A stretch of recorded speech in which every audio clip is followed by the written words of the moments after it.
All right, so this, remember this stuff comes from also like just regular pre-calc honors in your pre-calc book. And I should have told you this the other days, but like if you are looking, because you have access to the ebook through WebAssign, like if you're looking for help through that book, then the conic sections were 9.1, 9.2, and 9.3 in that textbook. The vector section today's comes from 6.3 and a little teeny tiny bit from 6.4.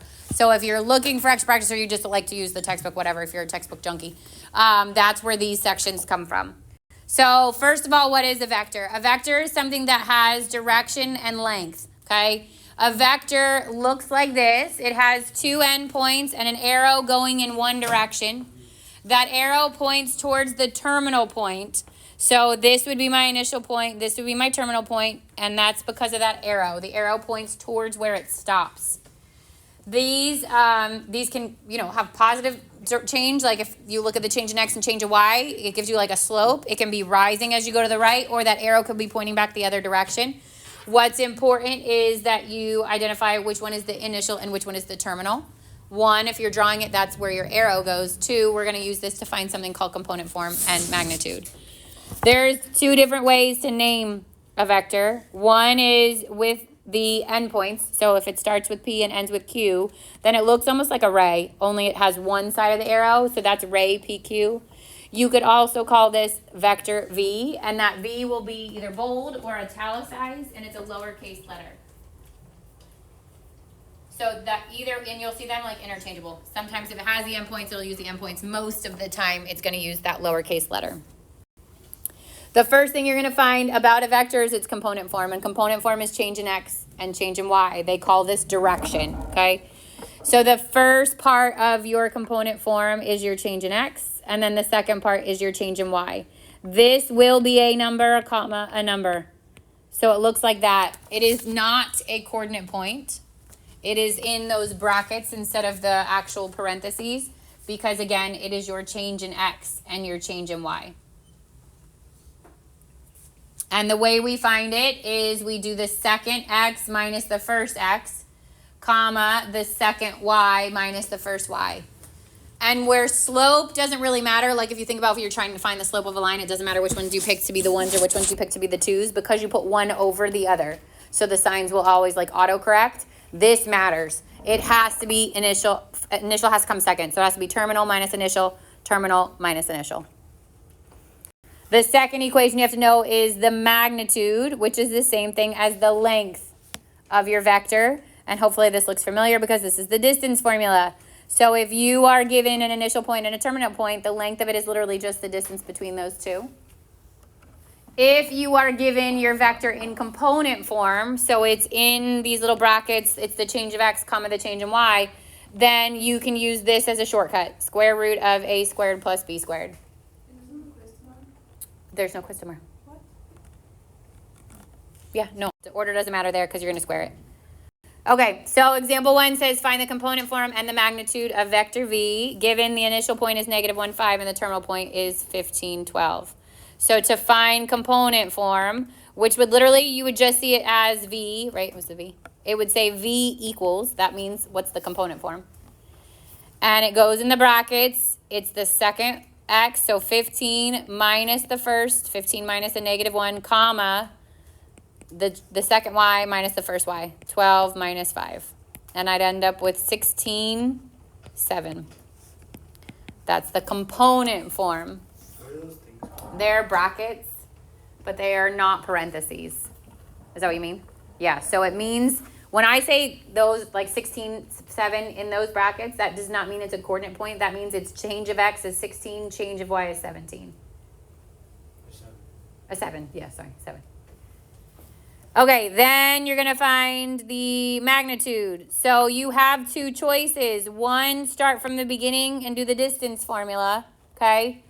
2, you already have the component form. So you already did the x2 minus x1, and you already did the y2 minus y1. So I would just do the square root of a squared plus b squared, where a is 16 and b is 7. So I'd get the square root of 256 plus 49, or the square root of 305. And then, as always with your square roots, make sure it can't break down. So if I were to, this would be 5 goes into here 61 times, and you hit a dead end. So I'm going to leave it as square root of 305.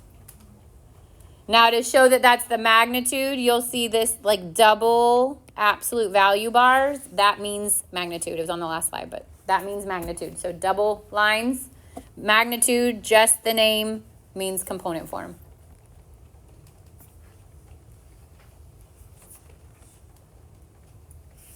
Questions on component form of magnitude? All right. A scalar multiple is, so they use K to represent a scalar multiple. It's just a real number, okay, meaning not complex. It could be a whole number, it could be a fraction, it could be decimal, it could be positive, it could be negative. What the value part of it does is changes the length. So if I gave you a vector like this and I said that was V, and then I said draw 2V, you would draw it going in the same direction, so it has the same slope to it, okay? But it would be twice as long, so like maybe that's V and that's another V. So literally same direction, twice as long. If I said 1/2 V, it's half the length. Same direction, half the length. If I said -3/2 V, so the 3/2 part of this says 1.5 the length. But notice what changed in the arrow. What happened to your arrow? It's going the other direction. So instead of pointing in the same direction, it changes the direction and points the opposite way. So the negative on the front says change my direction. Good so far? All right, these are all the things we can do with vectors. We can add vectors, subtract vectors, multiply them with a scalar. Okay, eventually we're going to even, not multiply, multiply a scalar. Eventually we're going to do something else. And then also if the negative is on the thing, it's the same thing as saying -1 times it, which means switch the direction. So again, that just means switch direction. If you are adding two vectors, then you're going to add the change in x of both. You're going to add the change in y of both, and you will keep these separate. So when you're adding, you keep it in component form. Same thing when you're subtracting. Obviously, subtracting the order matters. You want to pay attention to the letters. And then if it's a scalar, like a number 2, let's say, then we would just distribute that number into both the change of x and the change of y.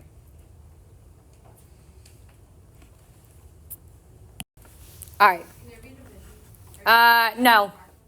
We do something where we put them in a fraction, but you don't actually divide them. Yeah, no. Given component form of a vector, if I was to graph it, that first term is to change in x and you're changing y. So let's say that my component form was 4, -5, okay? If I don't have an initial and a terminal point, then I assume I start at 0, 0 as my initial point, and I would use that 4, -5 as my terminal point. So my change in x would be 4, and my change in y would be 1, 2, 3, 4, 5, and I would literally connect them, and I would put my arrow towards the end point. So if it told you to draw or sketch a vector, and you only have the component form, you're going to start at 0, 0. If it gave you initial point and terminal point, you would plot both those points and just connect them. But if it doesn't give you initial point, terminal point, it gives you component form. Now you're starting at 0, 0, and you're ending at whatever the component form is. All right, so example 2 says find 2u minus 3v and then sketch the resultant vector. So first thing we're going to do is find 2u minus 3v. So I'm going to multiply 2 in on u, and I'd get 4, 2. And then I'm going to subtract and multiply 3 in, but you can also change that to add and multiply -3 in, right? Like those are the same things. You could do it either way. So this becomes 3, 9. And now we subtract. It's first minus first and second minus second. So 4 minus 3 is 1, and 2 minus 9 is -7. So that is u minus v. And then it says sketch the resultant vector. So where am I starting? 0, 0. Where am I ending? 1, -7.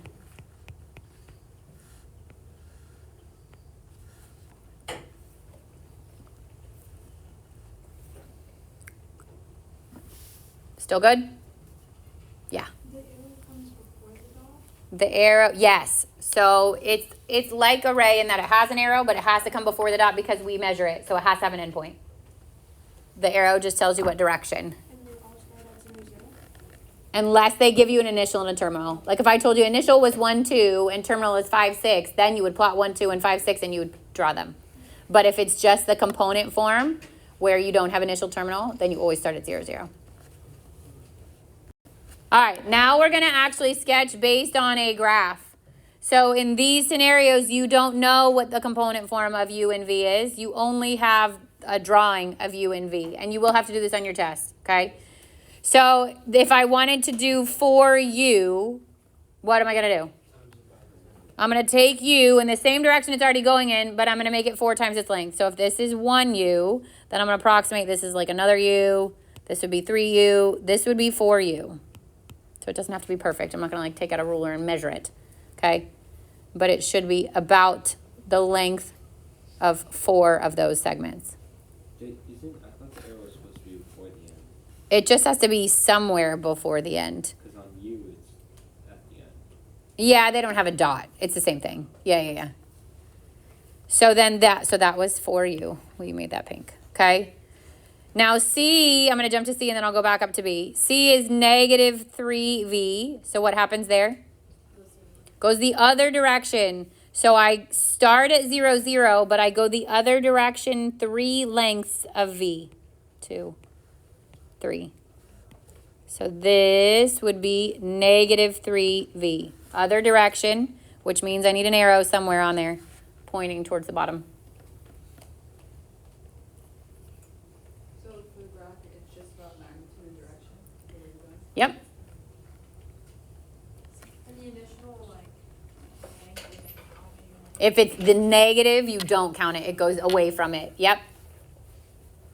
We good so far? Yeah. So we need to have the points in between, like on the line? No, that's just like tells me how far it is. Yeah. And like on your test, I'm not going to, if it's a for you and you're about that length, it's not going to have to be perfect. Yeah. Okay. So I don't know if you want to duplicate it, but I'm going to clean it up. So do what you want, but I'm going to erase this so that I could do the adding. So when you add, so I'm going to do U plus V. Okay. When you add the 2 vectors, you're going to make this like, it's almost like a parallelogram shape out of these 2 vectors, okay? So if you watch me do it once and then you practice it, this is something you're going to have to do, okay? So if I want to know what U plus V is, I mean, I could literally overlap a coordinate grid on this and figure out what my points are and then add them together. That's one way to do it. But we don't have that opportunity if we're just using a piece of paper. So you're going to take a segment out of the tip of each of these vectors that is parallel to the other side. So if I go from U, I'm literally going to draw a line out of U that is parallel to V. And it doesn't matter how long it is as long as it goes past V.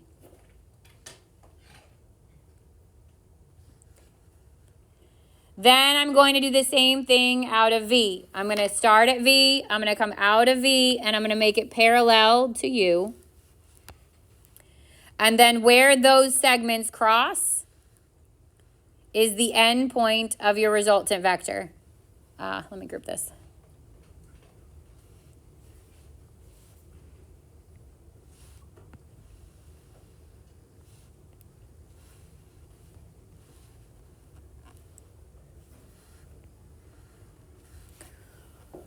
So again, as best you can, you're going to draw a line that's like kind of parallel to the one side that comes out of the end of one. You're going to draw a line that's kind of parallel to the other side that comes out of the other one. And then where they cross is the end point of that vector. So that blue ray, or the one that I highlighted in pink, that is, or vector, is U plus B. Yeah. What if, never mind. Sure. I was gonna say if they were parallel, but for them They won't be. that They'll would start the be same. Correct. The same vector. Correct. Well, it'd be the same direction, just different. Yeah. Correct. Okay, so now what happens if I want to do 3U minus 2V? So the first thing I'm going to do is mess with the lengths, and then I'm going to add them together. So 3U minus 2V is the same thing as saying 3U plus a negative 2V, right? Those mean the same thing. So what would I do to get 3U? 3 times the length of U in the same direction. That would be 3U. What would I do to get negative 2V? In the other direction, twice the length. So now if I wanted to know what the sum of those two are, I'm going to take a point, a line out of each side parallel to the other side. And where they cross is the end point of the sum of those vectors. Sure. Wait, the negative 2v is, So I just rewrote it as a plus a negative v instead of subtracting v. Because the negative really changes the direction on the v. And then we want to add them together at the end. So I made it plus negative 2v. So I did negative 2v, which switches the direction, makes it double the length, and then I added those two at the end. So there are questions on the homework on the web assigned that are multiple choice of these. You need to make sure you're practicing drawing them by hand. Like directions on it say the graphs have to be drawn by hand because obviously you won't have multiple choice. This whole test is open-ended. So you're going to have to be able to draw that stuff. Questions? Okay, now everything we just did in what was called component form can be changed into something called IJ format. It is exactly the same thing. It is just a different way to write them. So in component form, if I had something like 2, -5, and I wrote this in, it's called IJ format, then the change of x gets an I, the change in y gets a j, you lose the brackets and you lose the parentheses. So this would be 2i minus 5j. And these things mean exactly the same thing. So they will be used interchangeably. You'll either get something where the question will start in component form with the brackets and the comma, or you'll get a question that starts in IJ form, and then you'll know that whatever form it gives it to you at the beginning, that's how your answer has to be done at the end, okay? So everything else is the same. We would still do the magnitude is still the square root of a squared plus b squared. It already gives it to you in component form, so that is your change in x and your change in y. Your change in x, which is your horizontal component, your change in y, which is your vertical component, okay? Everything else means the same. So now the format is just different. It says find 3u minus 2v and then sketch the resultant vector. So I'm going to show you two ways to do it. I wouldn't do the first way because I think the second way is easier, but if the ij throws you off, then immediately put it into component form. So 3i plus j is the same thing as 3, 1. And 2j is the same thing as 0, 2. And then you can do everything that we did before. I would multiply by 3, multiply by 2, and then subtract them at the end. That's totally fine. So this is like very similar to the polar graph. A little bit. Yep. The other one. Yep. It's Imagine, we did imagine complex form. Yeah. Yeah.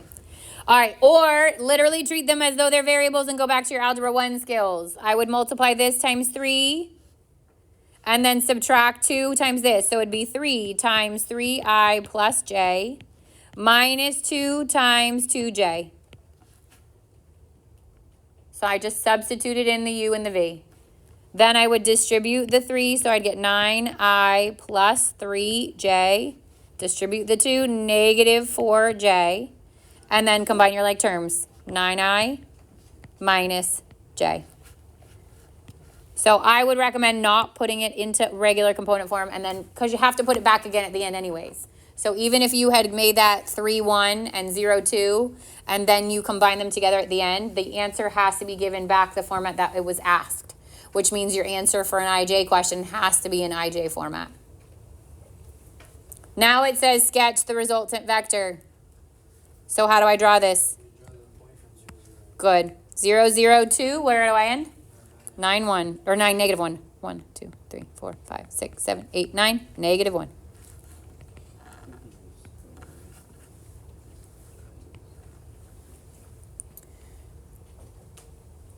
Questions so far?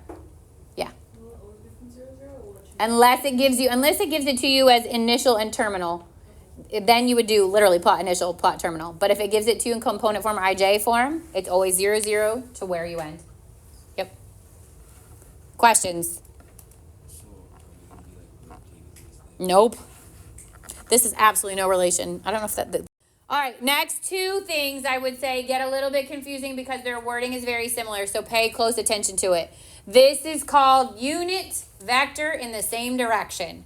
So you are trying to find a unit vector that goes in the same direction, okay? And this is how you do it. You do the component form of a vector over the magnitude of that same vector. So the top will be a coordinate point, like a 3, -4, something like that. And the bottom will be its magnitude, 3 squared plus -4 squared. Then you'll simplify the bottom. You'll split these into 2 points. So like if I were to actually continue to work this out, this would be 9 plus 16, which is 25 squared. 25 is 5. And this becomes 3 -4 over 5, but I want it in 2 points. So that would be 3/5 and -4/5. So I leave the component form in the top, whatever it gives you in the top. I find the magnitude of that component, of that vector in the bottom. Simplify it, split it. If we have to rationalize it, which you'll see in a second, you can have to rationalize it. And then split it. And this vector will have a unit of 1. So when it says unit vector, it means it has a magnitude of 1. So the length of that vector is 1 unit. Like if I actually plot it on a coordinate grid and I went 3/5 and -4/5 and then measured it, it would only be 1 little box, like 1 unit.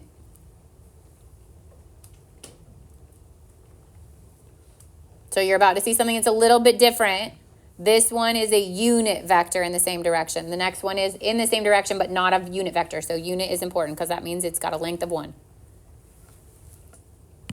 All right, so example 5. Find the unit vector, again, unit vector, same direction as the given vector, and then verify the result has a magnitude of 1.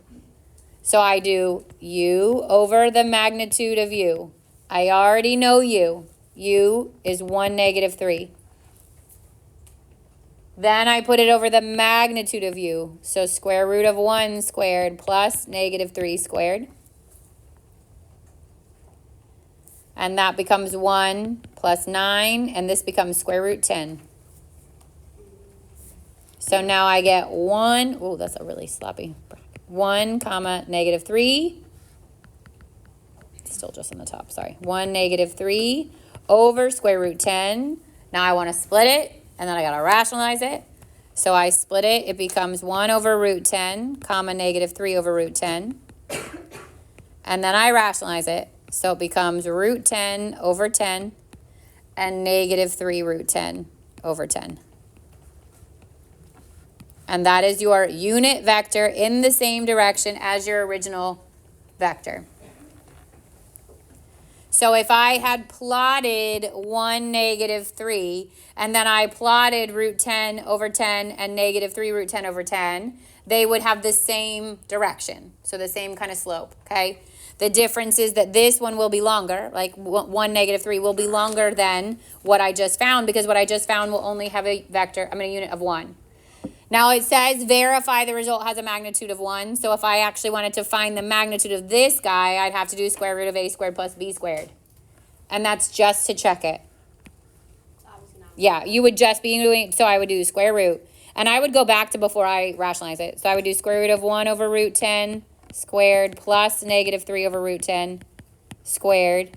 I'd get square root of 1/10 plus 9/10, square root of 10/10, square root of 1, which is 1. That's just to check it, though. You don't have to do that part. That would be just to check. Like, they don't ask you to verify that? I don't think so. And if it does, you're not like, you're just verifying it to check your answer. Yeah, for sure on your test, I didn't make you do it. I know. All right, so now what changes is this says a vector in the same direction. So you've got same direction, but now it has a given magnitude that is not going to be 1. So I do exactly the same thing I did before. This in the inside is the same. I do the component form over the magnitude. But because that vector has a magnitude of 1, right, that would have been a unit vector, and I want it to have a magnitude of whatever's given, I literally just take the magnitude that's given and multiply it in at the end, okay? So notice the change in direction, because I would say this is the one that people get so confused on. That first one says unit vector, same direction. This one says vector in the same direction, but it will give you a different magnitude. So the word unit is not in there, and that's how you know it's different. Do you have any use to create like a unit circle? I mean, it could be if you went all the way around. Yeah, you could overlap it. Technically, like, Could be any polar circle with a axis. radius of anything. And then this is like technically the polar axis. Yeah, Polar- yeah, yeah. You'll see there's some overlap because we're going to get to angles in a second. All right, so it says find the vector v with the given magnitude in the same direction as u. So my component is, or my magnitude, my vector is 2i minus 3j. The magnitude I want it to have at the end is 22. So I'm going to do u over the magnitude of u, and then at the end, I'm going to multiply it times 22. I'm going to give it that magnitude. So I would do 2 comma negative 3, because that's what that ij format would be, over the square root of 2 squared plus negative 3 squared. That's the square root of 4 plus 9, or square root 13. Then I split it. 2 root 13, negative 3 over root 13. Then I rationalize it. 2 root 13 over 13, and negative 3 root 13 over 13. And that would be the answer if it said unit vector. That would be my unit vector, right? So that has a magnitude of 1. I want it to have a magnitude of 22. So I literally just multiply both by 22 at the end. So 44 square root 13 over 13, and negative 66 square root 13 over 13. And then we're almost done, but what format was the question given? Jesus is sort of in there because it's a J, but it's IJ. So it'd be 44 square root 13 over 13I minus 66 square root 13 over 13J. So again, if it gives it to you in IJ, your answer has to be put back in IJ. I mean, if it says component form, then you put it in component form. But if it says find the unit vector. All right, so writing a vector in terms of magnitude and direction. This is actually something that we've kind of done before in a different format, but this goes back to almost like our polar and complex number coordinates. So if you are given something, you're given the magnitude and the angle that that vector makes with your x-axis, then you're going to find the component form, which is your horizontal component and your vertical component. And the way you do that is the magnitude times the cosine of the angle, and then the magnitude times the sine of the angle.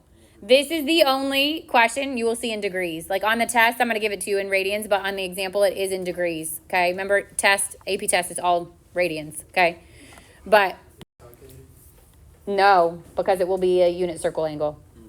So it says find the component form of V given its magnitude and angle it makes with the positive x-axis, and then sketch V.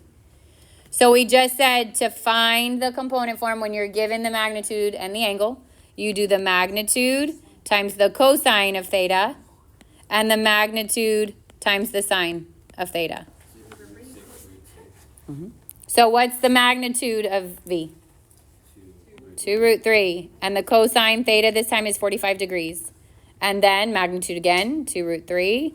And the sine, 45 degrees. Do you remember what the radian version of 45 is? Pi over 4. It's the one that's in the middle. Do I need to remember? Not for your test. I think the homework might have a degree. You can convert it if you want, but your test I'm going to put it in radians. You do need to know, however, what's the cosine and the sine at pi over 4. You can use it right. Root 2 over 2. So 2 root 3 times root 2 over 2, and 2 root 3 times root 2 over 2. And these cancel, and you get root 6, comma, root 6. Wait, this is component. So we still have to do the practice. Yep. And then let's say we wanted to sketch this, because that's what it says, right? We would start where?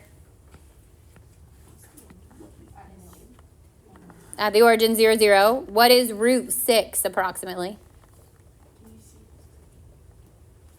It's 2 point something. Yeah, 2.5, 2 points, something like that. So I'm going to go to the right, that amount, and then I'm going to go up that amount, and then I'm going to plot my point, and I'm going to draw my vector, and I'm going to point my arrow. Feels very similar to, It should. or this feels very similar Yeah. to matrices.